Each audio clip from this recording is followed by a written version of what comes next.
Alright, literally the squeakiest table in the world. It's a little dark. Hello, brighten up please. Quick disclaimer before we start, I'm sick when I'm filming this, so I'm sorry that I sound really wonky. I'm gonna be doing a voiceover for a good part of this, so you won't have to listen to my weird, snotty, congested voice, but in the meantime, let's get started. So yes, I'm gonna be making a fanny pack, or I'm gonna be attempting to make a fanny pack. I've already worked out all of like the details, like the technical aspects, because I'm working pattern free with this, meaning I'm not working off of anything, but I have kind of figured out a pattern that I hope works. If it does work, I will make all of the adjustments, and I will leave a link in the description box below so you can download the pattern for free, because I'm not mean. So you can make it as well. And the only way, well, I wouldn't say the only way, probably. Now I'm gonna err on the side of, you're probably gonna need the bigger bags to do this. You might be able to do it with the little bags. You might have to just like get a little crafty with them. So that's what we're gonna do today. So sit tight, this might be a long one, probably will be, but if you enjoyed watching it, if you end up making the video,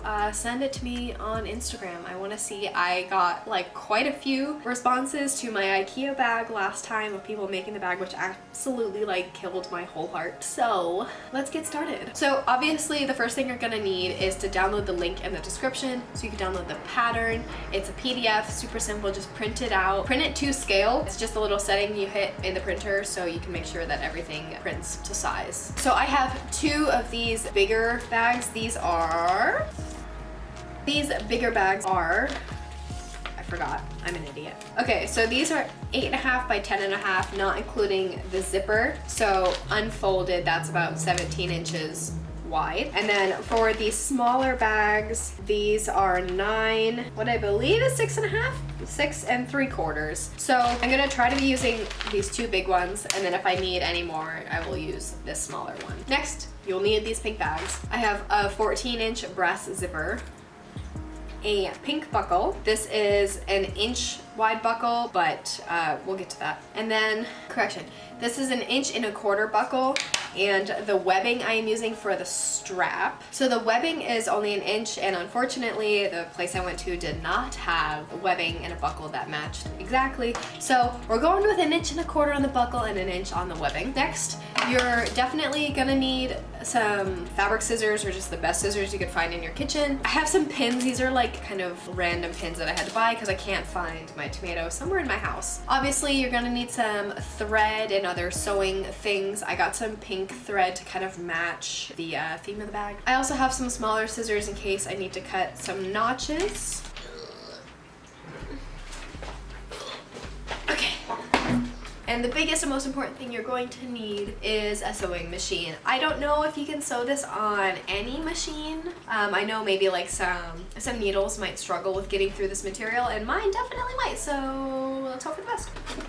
So after you've completely rated your mom's sewing kit or your own, or ran to the store, now you're ready to get started. So make sure you print out your pattern. And if you don't want to, you can wing it and just view it and measure it out on your own. If you have one of these like sewing measuring tapes, they're really handy. So yeah, get crafty, stay for a while, you know, drink some coffee, get a snack. Let's get started.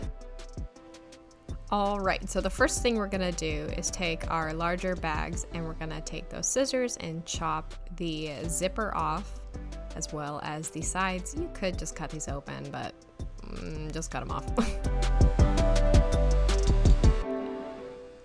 Now, once you open them up, you'll see that there are 3 layers of the bag. So there's these 2 thinner plastic pieces and the bubble wrap in the middle. So I would recommend, and I guess you don't have to do this, but nice quality. Take your pins and pin them together, because those will start to slide around. And I also want to keep the orientation of the bubble wrap the same way that the Glossier bags come. So it's like the flat side of the bubble wrap faces outward versus the bumps face inward. And apparently I use a smaller bag, so hopefully this works for anyone else who has a variety of bag sizes. So doing the same thing, just cutting the sides off, the zipper off, opening them up, and we're just gonna pin those together as well.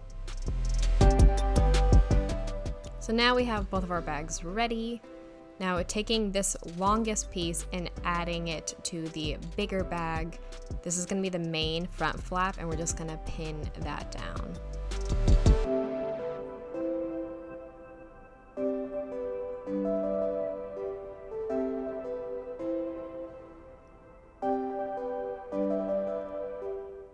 And then on the smaller bag, I added the backing piece and also the top flap. And then I added a bit of a seam allowance to mine here, but the pattern that you guys are going to be working with is actually going to be the correct one. So you don't have to worry about leaving this excess like 1/2 inch seam allowance around it.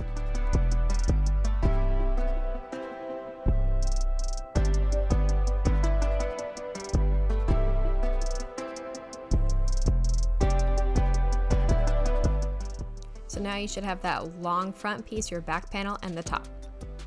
Now on to the webbing and the buckle. Now I'm taking a lighter because this is like plastic webbing and just burning the edges. If you watch my IKEA video, I did the same thing so it doesn't fray everywhere. Now what I did here was measure out the piece for the bottom part. So it was 7 inches in length. So total it was 14 inches. So I cut a piece of my webbing out. And then I looped it into pretty much like the top part of the buckle. And I pinned that in place just so I wouldn't lose it. Ta-da. Now for the rest of my strap, I used a total of 40 inches of webbing, so it is fully adjustable. And I just looped it through the other part, like that.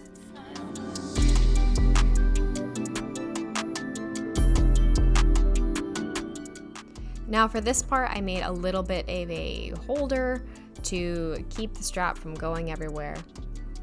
So I measured out 3.5 inches of the webbing, burned the edges like so. Apparently out of frame. Go Kel. Neat.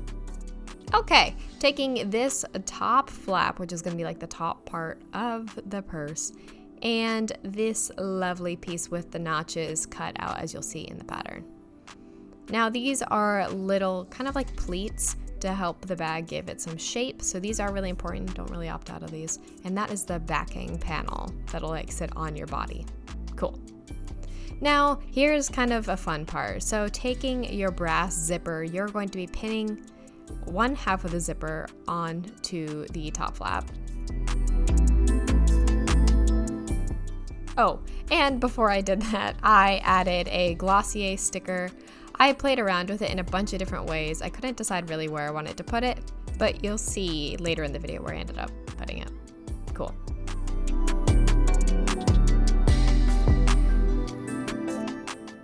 Now in the midst of all of this, my bobbin is empty. So what I'm gonna do is take my new pink thread and wind my bobbin. I know this is very exciting.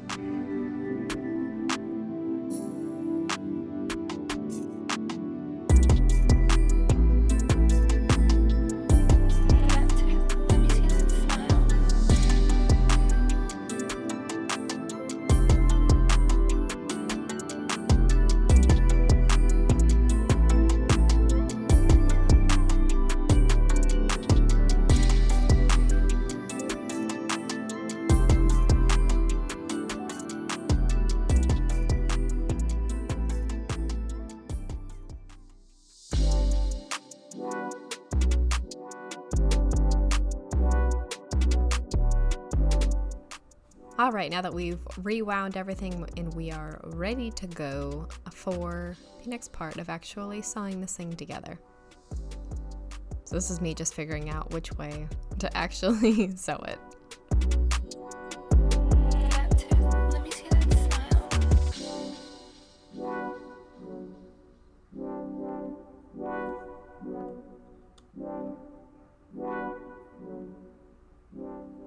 Okay, so what I did is I opened up that zipper and I started pinning pretty much like the outside to the outside. So the outside of the zipper to the outside of the bag together.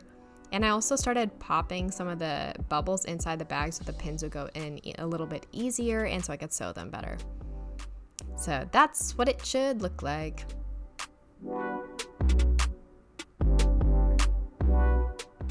And then I sewed a very small seam, very small seam along that edge. I think it was about 1/4 inch, and then I ended up trimming off some excess so it laid better.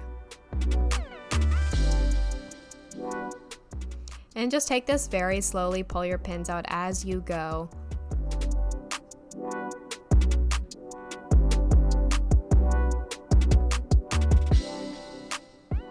And this is also on a curve, which is not the easiest thing in the world to sew. But that's how it should look. It's already looking pretty fancy. And make sure you can unzip that zipper. Sometimes they can get stuck. Yay! Cool. All right, now for this weird looking piece. Now these pleats are very important, as I had already previously discussed. So make sure you do have them. And we're gonna pin those together.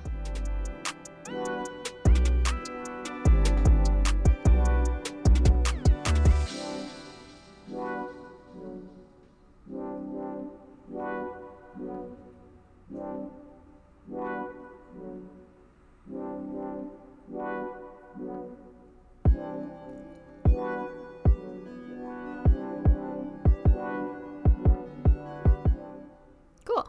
And now on to the other side.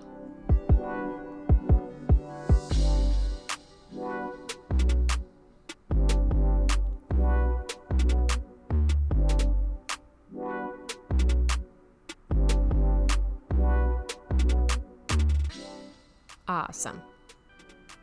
Who says that? Awesome? What am I in 7th grade? Okay. Now actually putting little tiny seams, about 1/4 inch seam allowance onto these pleats. Now I don't sew all the way through, but just to the end so you have like 1 inch left before you get to the other end of the bag. You'll see what I mean. Yeah, right there. You can just pop those out so you can already kind of see like the bag taking shape. Just like that. Cool. Chugging along.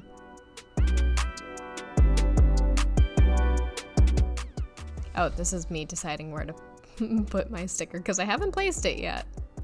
I'm very afraid of committing to things like that. So I was like, maybe I'll put it on the front. That'll be cute. Just so it can sit right there. Do I want it right in the way? What if I put things in the bag? Is that gonna look weird? Because I was actually sticking it in there. I didn't want it to move around. And then I started to stick it, which was a mistake because I did not like it there. And then I had to peel it off, which really sucked. And moving on.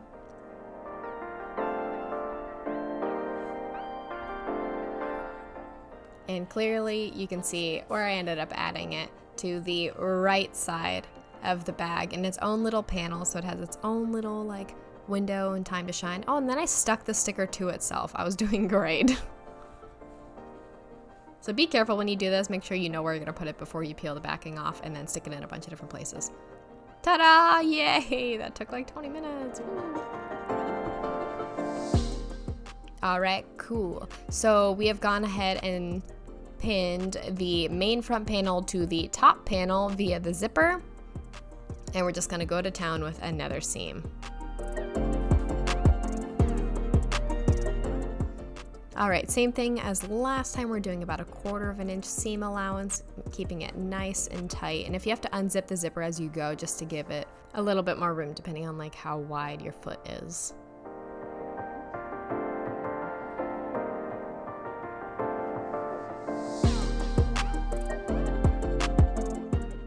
All right, look at that, boys and girls. It's looking great.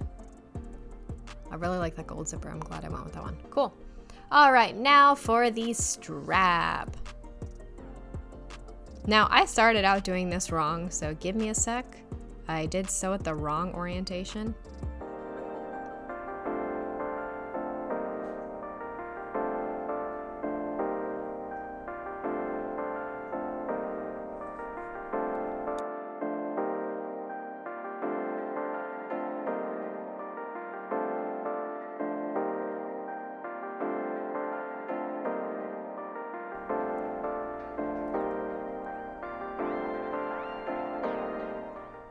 Now the proper way you want to sew this is if you're holding the bag upright, you want the strap to be pointing down at an angle, so when you flip it around, it points up.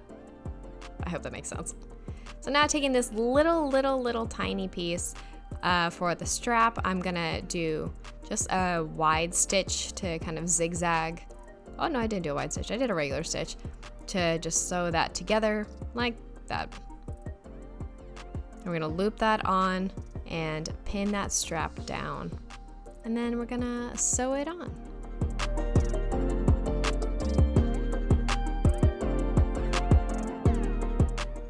And then trimming off any excess. And I just put these straps right underneath where the zipper is.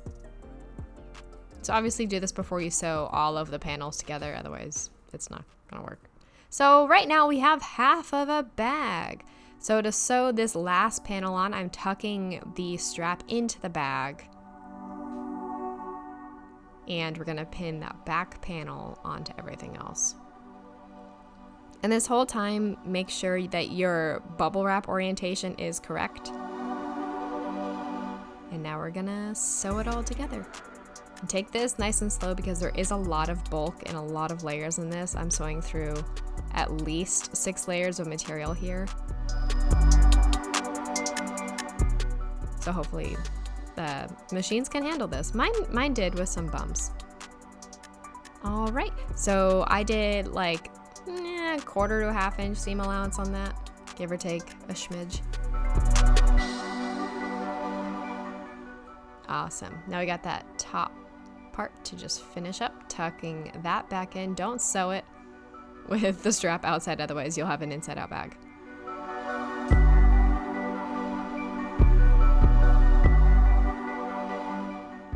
And pop some bubbles inside if you do need to, because it'll make the needle go through it a little bit better. Taking this nice and slow, but I was also really excited because I really wanted to be done. So this is me getting rather impatient. But this was the last step, so congrats. You're done. All right, guys, a quick 3 hours later, we're all done. And this is the final result for the bag. I am really happy I ended up moving the sticker over here. I originally was gonna put it in the front, but I think it works better on the side. The zipper turned out really nice, like definitely better than my IKEA zipper, but definitely got better at sewing those. Strap looking snatched. Voila. And we added that little loop right in there to keep that strap down. So the best thing is it is versatile by tightening that strap. Not that tight. You can wear it as kind of, ooh, George, I'm sorry. So yeah, you can wear it as kind of the crossbody style like I like to wear, but you can also completely wear this as a traditional fanny pack. Your strap would probably get pretty long, at least for me. Regular fanny pack style. I know some people wear them in the back like that. I don't know if this counts as like a clear bag that you can bring into like stadiums or something. So you have to have like that clear bag for like, I don't know, like Dodger Stadium, you have to have like a clear bag. I don't know if that counts, but maybe it does. So pretty happy with this. It was kind of difficult sewing through all 3 layers of the bag on top of like sewing 2. So the difficult part was definitely keeping all 3 layers of each side together. So a total of 6 layers together. So make sure you're using your pins, keep it all in place, take it nice and slow. These pleats are important. They add kind of the shape to the bag. I tried like a few different options to get this to work, and these pleats were definitely the best. If you are feeling crafty, you can throw some more things in here because it is kind of like, what's it called? Like those removable cups from Starbucks. Or not removable cups. Removable liners from Starbucks where you can like decorate your own thing. So this is kind of like the same thing. You can add some more stickers on the inside, that way they're not getting worn down by anything touching the outside. And I just stuck that on so it's staying in place. So yeah. Ooh, bless you. Ooh.